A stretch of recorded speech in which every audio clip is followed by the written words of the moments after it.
Welcome back to the deep dive. Today we're opening up a stack of sources that, frankly, might just rewire the way you look at your bank account. Oh, absolutely. It's a complete paradigm shift. Yeah, it really is. We are tackling a subject that I think creates a massive amount of internal conflict for a lot of people, whether they talk about it openly or not. Right. It's that tension between the wallet and the prayer mat. Exactly. The wallet and the prayer mat.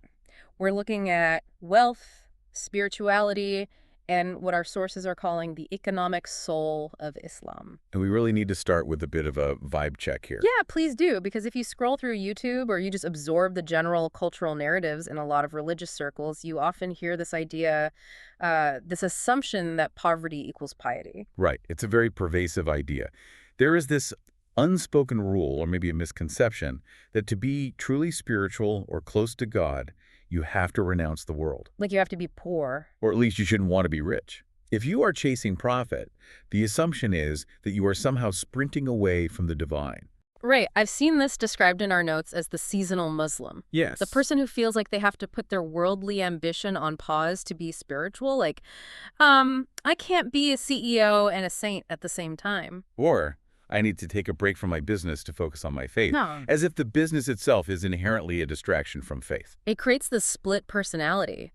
But then we look at the source material we have today, and it is a massive stack of reading, and it tells a completely different story. It flips the script entirely. It really does, Yeah. because we're looking at historical biographies of some of the earliest figures in Islam who were, frankly, billionaires by modern standards. Elderly billionaires. Yeah, and we're looking at academic papers on Islamic capitalism in the Golden Age. We've got transcripts discussing modern fast food chains that give away millions. And we have a heavy philosophical book called Dunya, or Our Economics. So the mission for this deep dive is to unpack all that tension. We want to see if we can answer a central provocation that rises from these texts. Which is whether you can aim for the highest levels of spiritual success, paradise in the Islamic worldview, while simultaneously building an empire of wealth in this world. Right. It's the question of having your cake and eating it too. Or perhaps having your date and eating it too, in this specific context. Exactly. And not just can you do it, but how do they do it? That is the big aha moment we're chasing today.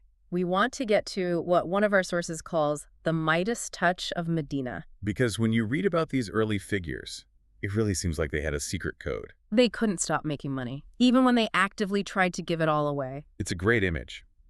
But before we get to the billionaires and the fried chicken empires, we have to lay the groundwork. We have to understand the philosophy, or really the theology, behind the money. Because if you don't get the mindset right, the money just becomes materialism. Exactly. So let's start with the heavy hitter in our stack, Dunya. Yes, this is a seminal work by Muhammad Baqir al-Saddad. And what strikes me immediately is the historical context in which this was written. It is crucial context. This is the mid-20th century. Right. The world is in a Cold War tug-of-war. On one side, you have capitalism screaming, the private property is an absolute right. It's yours. Do what you want with it. And on the other side, you have socialism screaming, no, the state should own the means of production.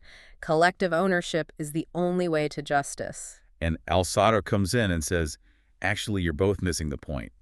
He posits Islamic economics as a third way. A third way. He argues that Islam isn't just a mix of the two, it's a different species entirely. Because unlike capitalism, which views private property as an absolute right of the individual, and unlike socialism, which denies it, Islam introduces a concept called dual ownership. Dual ownership. Let's unpack this. Because Yeah. when I hear dual ownership, I think of a timeshare, or maybe a joint bank account with my wife. Sure. And does this mean I own my house, but the government also owns it? Not exactly. It's much more metaphysical than that. It means the system acknowledges private property. You have the right to own, to trade, to profit, but it also acknowledges a higher owner. Okay. The real game changer here, the concept that underpins literally everything we're going to talk about today, is istiklaf. Istiklaf. This term came up extensively in the academic journal we looked at. It translates to stewardship. Right. Stewardship or vicegerency. In a purely secular capitalist view, if you make $1 billion, that is your money. I earned it. You earned it, you own it, you can burn it in a bonfire if you want to. Right. The concept of istiklaf flips that on its head. It says you don't actually own anything. God is the ultimate owner of all wealth. You are merely a trustee, You are a manager. That is a heavy psychological shift for anyone to make. It's like being a fund manager on Wall Street. That is the perfect analogy. You might be moving billions of dollars around, making buy and sell decisions every day, but at the end of the day, those assets don't actually belong to you. You are managing them for the client. Yes. And in this case, the client, with a capital C, has given you a mandate. You are allowed to enjoy the fruits of the management, but you are subject to the client's rules. And more importantly, you are subject to an audit. Ah, the audit. This brings us to a specific hadith, a saying of the Prophet, that was mentioned in multiple sources. Including the YouTube transcript. Yeah. It's honestly a chilling image for anyone with a diversified portfolio. It really is. The source quotes the Prophet saying that on the day of judgment, a person's feet will not move. They will be frozen in place until they answer for 4 things. And 2 of those things are specifically about wealth. 2 very specific questions. Question 1, how did you earn it? And question 2, how did you spend it? That how did you earn it part is interesting because it implies that the process matters just as much as the result. Absolutely. You can't just make money however you want and then donate it to charity to clean it up. No, the source material is very clear on that. The halal aspect, the lawful earning, is the absolute foundation. If the foundation is rotten, the structure collapses. You can't run a casino or sell something harmful, make millions, and then build a hospital to offset the sin. It's not a carbon credit for your soul. Right. I love that phrasing. But the how did you spend it part is equally important. It implies that hoarding is a failure of stewardship. It is. Because if a fund manager just sat on the cash and never invested it, the client would be furious. The money has to flow. Exactly. One of the blog sources mentioned Sadaqah Jariyah, where it continues charity. It framed wealth not as an end goal, but as a bridge. A bridge. You use the wealth of the Dunya, the worldly life, to build your Akhirah, the afterlife. It's a tool. It's a tool. So it's neutral, like a hammer. You can use a hammer to build a house or you can use it to break a window. The hammer isn't evil. The user is. Correct. And that's why the prohibition of riba, which is often translated as usury or interest, is so central to this economic soul. It's not just an arbitrary rule to make banking difficult. Far from it. Idkisaduna and other sources argue that riba allows wealth to grow without risk and without labor. It concentrates wealth in the hands of a few. By banning it, the system forces money to be invested in real businesses, real trade, real risks. It forces circulation. It forces social justice through economics. So the theology isn't that money is evil, it's that money is a responsibility, it's a heavy trust. Correct. Yeah. And that brings us to the personalities. Because theology is great on paper, but we need to see it in action. We need to see if this stewardship model actually works in the real world. And the first person we have to talk about is someone who I think would be on the cover of Forbes or Fortune magazine if she were alive today. Khadija bint Khuwaylid. Khadija. I love this part of the deep dive because it completely shatters the stereotype of women in that era. Oh, absolutely. And frankly, the stereotype of early Islamic society being purely desert nomads with no economic sophistication. Khadija was a powerhouse. Yeah. The sources describe her as a merchant of the Quraysh tribe, but that word merchant feels way too small. Too small. She was an import-export magnate. The source said her caravans equaled the caravans of all the other traders of the Quraysh put together. Put together. That is a monopoly-level market share. That is Amazon in the desert. It really is. She was known as the Princess of Quraysh. And what's fascinating is her business model. She wasn't driving the camels herself. Right. She was the executive. She was the investor. She used a model called mudaraba, which is essentially a profit-sharing partnership. She provides the capital, she provides the goods, and she hires an agent to handle the logistics and the trade. Which is where the story of Islam actually begins, in a way. She hires a young man named Muhammad, before he became a prophet, to handle a shipment to Syria. Right. And she hires him based on reputation. Al-Amin, the trustworthy. That's a business asset. In a world without credit scores or digital tracking, reputation was your absolute currency. And the transaction is incredible. He goes to Syria, he trades, and he comes back with double the expected profit. Double. Now think about that from a business perspective. Khadija is a savvy investor. She sees this young man who not only has high integrity, but clearly has high business acumen. He understands the market. He understands negotiation. This completely debunks a major misconception that the Prophet of Islam was disconnected from worldly realities. He was a trader. He knew the market inside out. And so she proposes marriage, which again is a massive power move. She's the employer proposing to the employee. It is. But if we look at her role later, after the prophethood begins, we see the ultimate application of that stewardship concept we talked about. Okay, let's look at that. Khadija is often called the first believer. But from an economic standpoint, she was the first venture capitalist of Islam. That's a bold claim. Unpack that for us. Well, look at the sources. When the early Muslim community was persecuted, when they were boycotted by the Quraysh, literally starved for 3 years in a valley called Sheikh Abi Talib, A total economic blockade. who paid for the food, who ransomed the slaves, who provided the safety net. It was Khadija's wealth. It was her fortune. She liquidated her assets to keep the mission alive. Without her financial backing, her Series A funding, if you will, the community might not have survived those early years. Her wealth was the logistics behind the spiritual mission. It really emphasizes that you can't have the message without the means. You need the visionary, but you also definitely need the financier. Exactly. And she didn't hold back. She didn't say, I'll give 10% and keep the rest for my retirement. She gave it all. She gave it all. That is the accountability and spending part of the theology in its most extreme heroic form. She successfully transferred her wealth from her bank account in Mecca to her account in the afterlife. Beautifully said. So we have Khadija as the investor who gave it all, but then we have another figure in our stack who represents a slightly different kind of wealth story. This is the story of the refugee who becomes a billionaire, al-Rahman ibn Awf. This is one of my favorite stories in economic history, honestly. It's wild. It's the ultimate rags to riches to charity arc. So set the scene for us. The Muslims migrate from Mecca to Medina. This is the Hijrah. They have left everything behind. Their homes, their money, their businesses. Abd al-Rahman arrives in Medina with literally nothing. He is effectively destitute. He is totally penniless. Yeah. And in Medina, the local Muslims, the Ansar, were incredibly generous. They wanted to help these refugees. They really stepped up. They did.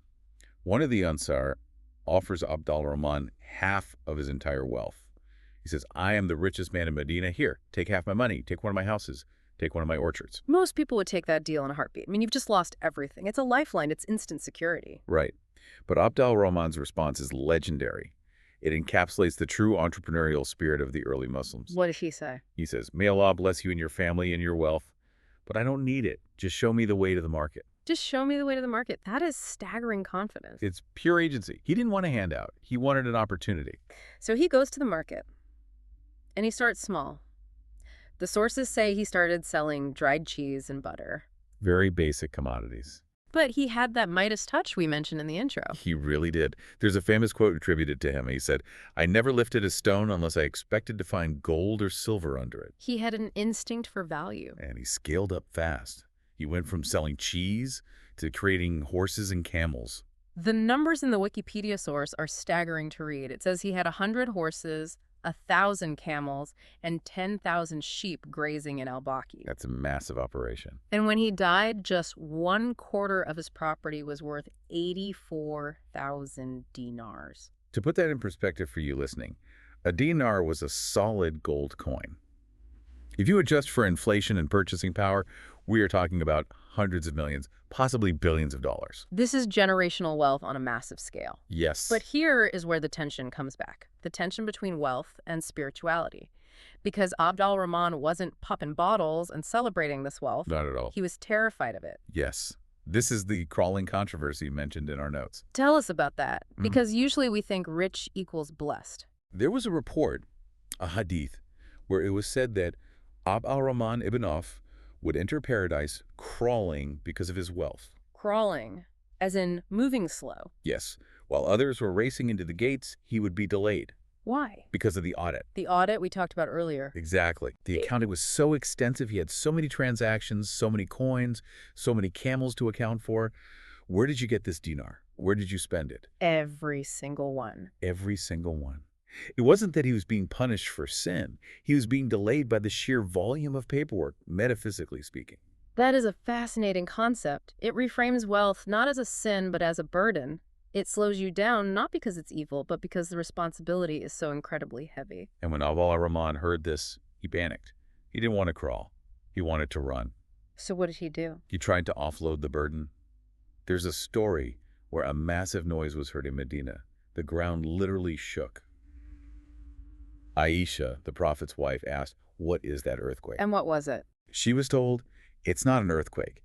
It's Abd al-Rahman's caravan arriving from Syria. How big was it? 700 camels, fully loaded with wheat, flour, oil, and goods. Imagine a freight train rolling into town. That's exactly what it was. And Abd al-Rahman, remembering the crawling prophecy, says, I give the entire caravan, the camels, the saddles, the merchandise, to charity for the people of Medina. He gave it all away in a single transaction. All of it.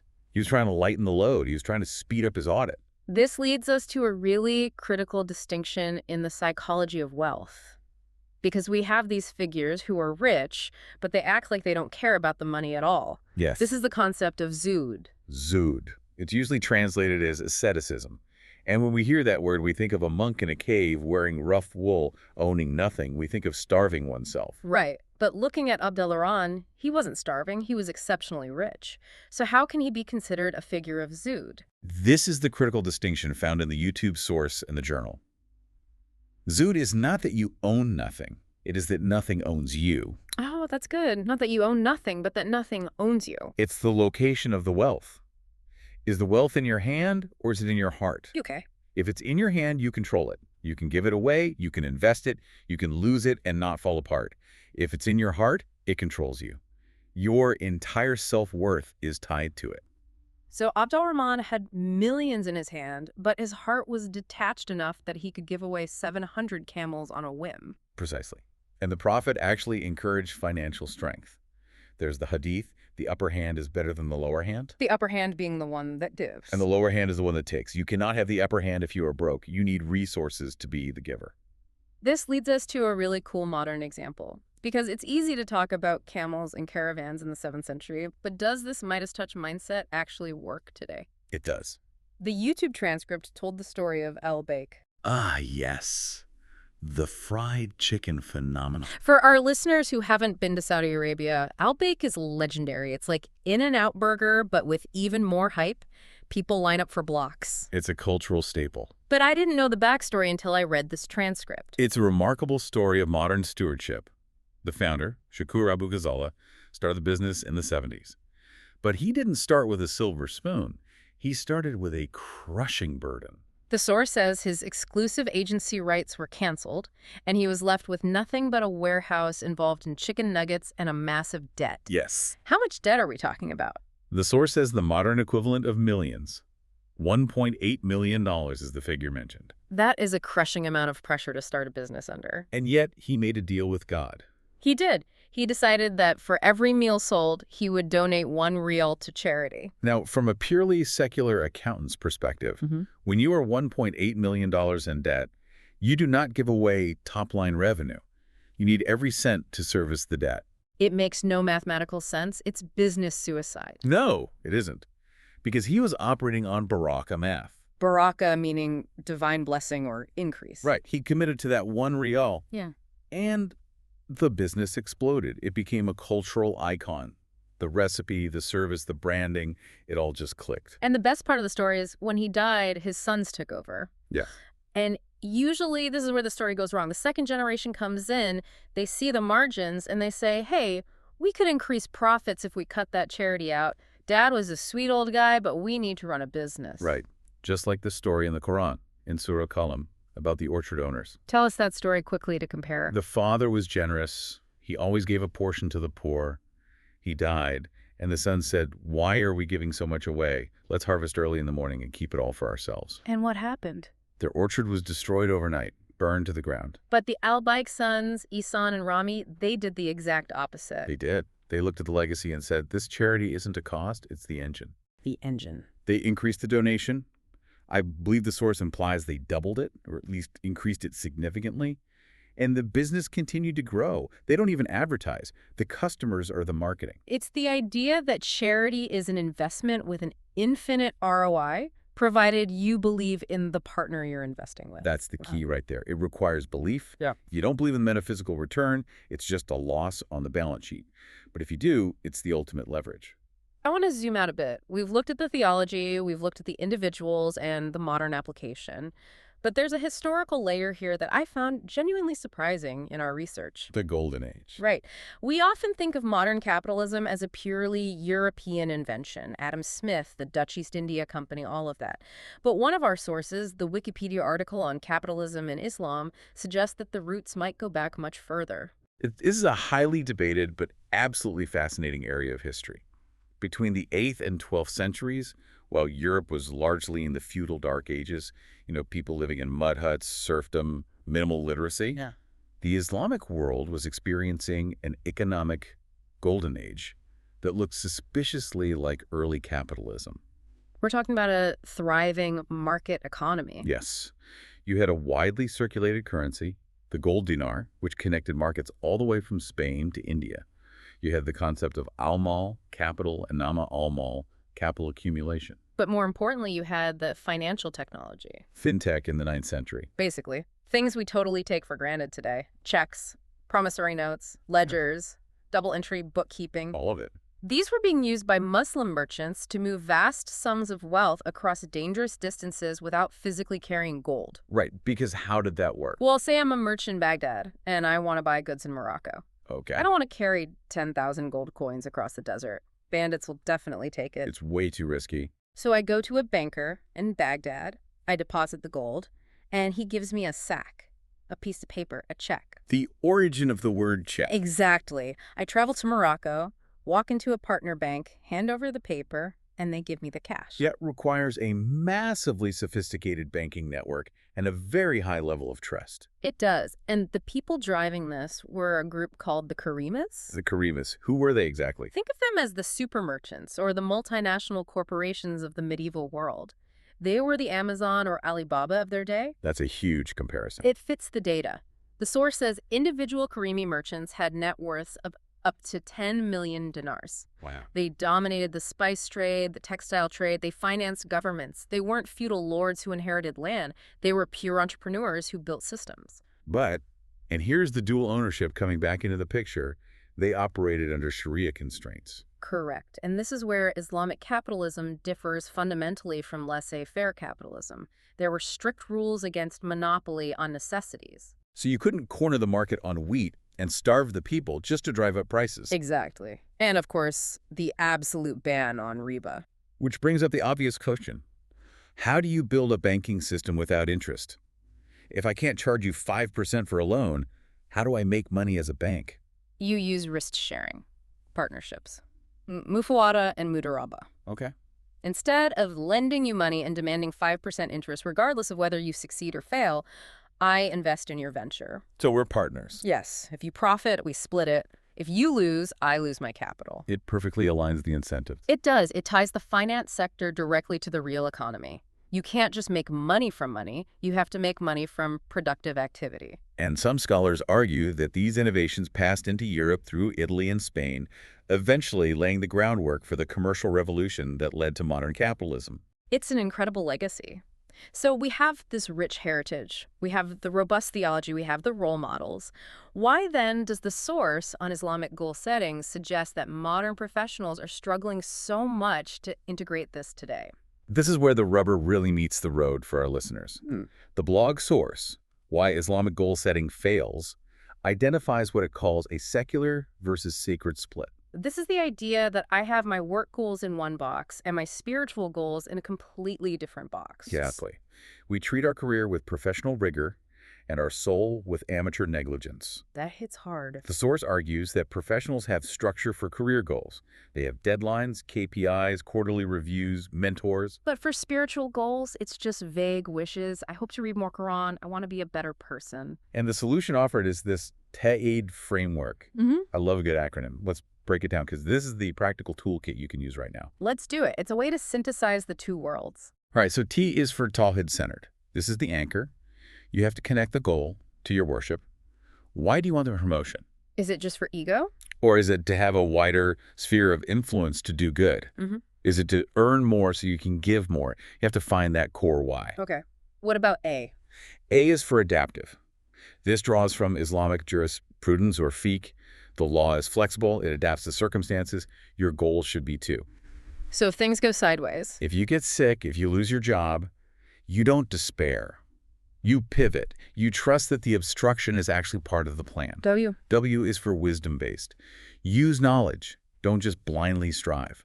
Learn the best practices. If you want to invest, learn finance. Don't just pray on it without doing the homework. Tie your camel first. Exactly. H is for heart-focused. Yeah. Check your intention, your Naya. Yeah. This is a constant, ongoing process. Because you might start a business with good intentions, but halfway through, greed creeps in. It always tries to. You have to constantly recalibrate the heart. I is for intention-driven. This emphasizes that you are rewarded for the effort, not just the outcome. This is a huge difference from the secular world. Massive. If you aim to build a hospital and you work for 10 years and the project fails, you're still rewarded for the intention. Capitalism only rewards results. Islam rewards the strive. And finally, D. D is for dua supported. Prayer. This is the distinct advantage of the believer. You work hard, you tie your camel, but you also have a direct line to the CEO of the universe to ask for success. It totally changes the psychology. It relieves the anxiety of outcome dependence. It does. I want to touch on one specific practical tip from the generational wealth source. It talked about the difference between just leaving money to your kids and leaving financial literacy plus values. This is huge. If you leave millions to children who have the poverty equals piety mindset, they might actually feel guilty and squander it. Or if you leave it to children who have a purely materialistic mindset, they will burn through it on luxury. You have to teach the stewardship mindset. The source also mentioned that wealth is social capital. It's about networking. Yes. Building a network of righteous, capable people is a very real form of wealth. If you look at the companions of the Prophet, they did business with each other. They supported each other. That network was their net worth in many ways. So let's try to bring this all together. We started with the question, can you aim for paradise and an empire? And I think the answer provided by these sources is a resounding conditional yes. Conditional on what? Conditional on the heart, conditional on Zood. You can have the empire, but the empire cannot have you. You can build the wealth, but you must recognize it as a trust, an amana, not a possession. And you must be willing to face the audit. The heavy trust. It's empowering, but it's also terrifying. It should be terrifying. It keeps you honest. Yeah. If you view your startup or your career as a form of worship, as a way to generate resources for the community, then the late nights, the stress, the negotiation, it all becomes spiritually rewarding. It stops being a distraction from God and starts being a path to God. I love that. It reminds me of the El-Bake founder. He wasn't just frying chicken. He was funding charity. The chicken was just the vehicle. Wealth is just the vehicle. Exactly. So here is the final thought I want to leave you, the listener, with today. And this wasn't explicitly spelled out in the sources, but it connects all the dots for me. We talked about Sadaqah Jariyah, continuous charity. Yes. If you build a well, people drink from it long after you die. If you build a school, people learn from it after you die. Right. If you build a Sharia-compliant endowment or a business that funds these things, the business continues to generate good deeds for you long after your bank account on earth is permanently closed. That is the ultimate passive income. Spiritual passive income. So the question for you is this: is your wealth working for you only in this life? Or have you set up the systems, the Midas touch systems, that will let it work for your legacy in the next? That is the big question. Are you building for the audit? Something to mull over as you check your portfolio today. Thanks for diving deep with us. We'll see you next time. See you next time.